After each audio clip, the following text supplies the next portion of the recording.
Good day. Welcome to Mayor King's TV News. I am Matu Okwamitorishe and here are the headlines.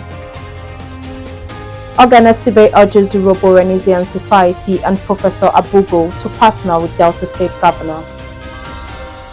Delta to prosecute environmental offenders at mobile cult. AGF and NCC seek synergy to tackle telecom sector challenges. Premier League star cleared of betting charges. Now the news in details. The Urhobo Renaissance Society (URS) has been called upon to partner with the Delta State Governor, Right Honorable Sheriff Oborevwori, and the state government to attract more investments to Urhobo Nation and the state. The call was contained in a congratulatory message by the Director General of Delta State Orientation and Communications Bureau, Dr. Fred Latimore Oghenesivbe, to the newly inaugurated President of Urhobo Renaissance Society, Prof Joseph Abugu, and his executive members. He emphasized the need for URS executives to join hands with the Governor, who is also an illustrious son of Urhobo Nation, to advance Delta State beyond 2027, adding that Urhobo Nation of Delta Central Senatorial District and the other two senatorial districts have witnessed tremendous infrastructure development in the past 2 years and counting.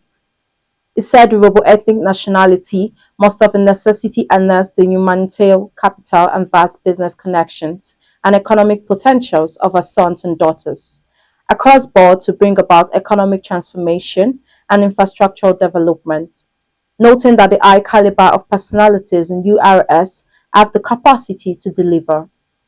The Bureau Chief further stated the urgent need for Urhobo unity, progress, and economic transformation cannot be overemphasized while urging URS to partner with the Governor of Delta State to drive progress, attract investment, sustain unity, and peaceful coexistence in the state. The Director General of the DSCTDA, Mr. Patrick Uka, who issued the stain warning in Asaba, emphasized that anyone found obstructing the agency's work would not be spared.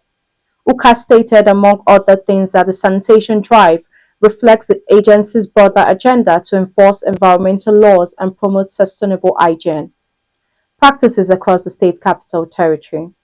It stated that the agency further launched another vigorous round of environmental sanitation across key areas of the capital territory, reinforcing its commitment to maintaining a cleaner and healthier environment. The Environmental Sanitation Unit, led by Mr. Isaac Wonsu and supported by the agency's Field Marshal, carried out an intensive cleanup of drains and setbacks along the designated routes. They stated that the operation aimed to clear accumulated waste, blockages, and illegal structures contributing to environmental degradation in the area. Former Senator and 2023 Kogi State Governorship candidate Dino Malaye has officially resigned from the People's Democratic Party (PDP), attributing his exit to the party's failure to provide valuable leadership capable of restoring Nigeria from its deepening political and socio-economic crisis. In a resignation letter dated July 4, 2025, and addressed to the PDP Ward 1, Chairman Inaugurated Ijumu local government area of Kogi State, Malaye announced his immediate withdrawal from the party and all associated activities. Malaye explained that his departure followed a period of sober reflection on the state of the party, adding that he could no longer in good conscience continue to align with the PDP or promote its agenda. The outspoken politician, known for his very realistic and flamboyant political lifestyle, long has been an ally of former Vice President Atiku Abubakar, who also resigned from the PDP earlier this month under similar circumstances.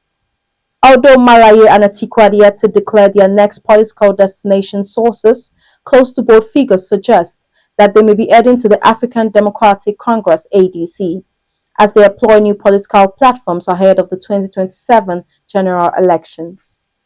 Malaye's resignation marks another significant setback for the PDP, which continues to struggle with internal divisions, defections, and questions over its strategic directions in the post-2023 political landscape.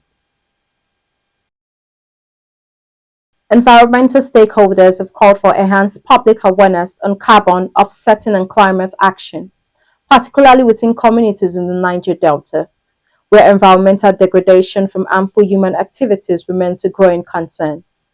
The call was made during a one-day multi-stakeholder dialogue on the carbon offsetting organized by Search for Common Ground in Asaba, Delta State. The event brought together experts, government officials, civil society, and community representatives to explore collaborative solutions to carbon emissions and climate-related challenges in the region.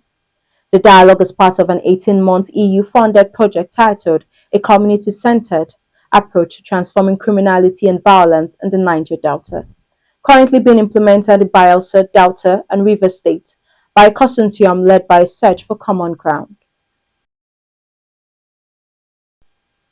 Multi-award winning superstar Davido has taken to his Instagram account to express his gratitude to Nigerian veteran music producer, musician, composer, and music director Cobhams Asukwo for redefining his stagecraft. Added to his 5 tour, Davido named Cobhams Asukwo to serve as the music director, a decision that has yielded positive results in his stagemanship. At the concert, Davido's setlist featured a more artistically robust interpretation of his hit singles with the inclusion of captivating instrumental solos and sampling of iconic beats to add depth and excitement to his performances. At a sold-out 19,000 capacity arena, Davido brought out the guest stars Popcan, Mayokun Omale, with whom he performed their hit collaborations. With his sold-out show in Scotia Arena, Davido joins Burna Boy, Asake and Rema as the Nigerian stars to have headlined the Canadian arena. Now on the business news. The Federal Ministry of Justice and the Nigerian Communications Commission (NCC) yesterday stressed the need for synergy to address the problems confronting the telecom sector that have led to investment drought. Attorney General of the Federation and Minister of Justice, Lateef O. Fagbemi SAN, and the Executive Vice Chairman CEO of NCC, Dr. Aminu Madia, underscored this pressing need at the first annual workshop for Attorney Generals on the emerging issues in the communications sector held at Radisson Blu Hotel, Ikeja, Lagos. In his keynote on the occasion, the Justice Minister said digital transformation is critical to improvement in socio-economic development of a nation, adding that is a well-regulated communication sector implies enacting and implementing laws and regulations that ensure protection of rights, including right to privacy, data protection, and consumer rights, as well as regulations that support ease of doing business in Nigeria. According to him, the vehicle of this economic transformation is being hindered by some critical recurring challenges, including multiple taxation and levies imposed by federal, state, and the local authorities. One, destruction of telecom infrastructure, especially in conflict-prone areas, regulatory overlapses that confuse operators and complicate compliance, slow broadband infrastructure rollout, which is due in part of right-of-way challenges, and inconsistent state policies, among others. Now on to foreign news. Meta CEO Mark Zuckerberg has published a letter outlining his vision for personal superintelligence, giving investors a glimpse into his artificial intelligence strategy ahead of Meta's second quarter earnings report.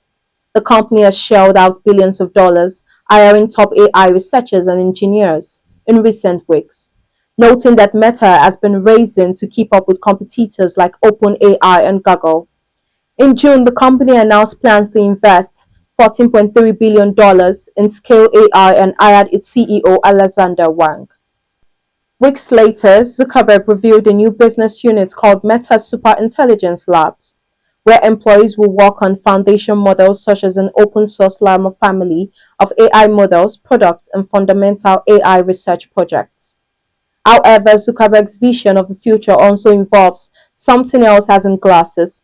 Meta has teamed up with Ray-Ban and other eyewear makers to develop AI glasses that let wearers make phone calls, take photos, and handle other tasks. Meta CEO Mark further stated his vision of AI involves a personal super intelligence that will help people achieve their individual goals. Now on the sports news. West Ham midfielder Lucas Paqueta has been cleared of sporting fixing charges by an independent regulatory commission almost 2 years after the Football Association launched an investigation into him. The FA stated the investigation in August 2023 and the Brazilian international was charged in May last year for allegedly getting booked deliberately for the improper purpose of affecting the betting market. Paqueta was facing the prospect of a lifetime ban if the 27-year-old was found guilty.